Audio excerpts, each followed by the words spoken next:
Hello, magandang araw sa inyo. Yan tinuturo ko na yan. Yan ang pupuntahan namin. Grabe, napakaganda. Maraming falls. Ang ganda, napakalinis ng tanawin. Yan, naglalakad na kami paakyat. Mga bato, mga granite, mga natural na bato. Yan, paakyat na kami ng kasama ko. Dora Adventure. Ang hirap. Lagi akong namamahinga. Ayan, namahinga ako ng konti dyan. Kasi hirap na akong umakyat. Napaka taas. Ayan, nasa bandang taas na ako niyan. Minto na ako dyan kasi hindi ko na talaga kaya umakyat.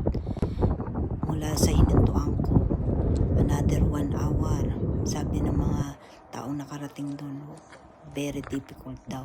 Kaya, stop na kami dyan. Dyan na ang last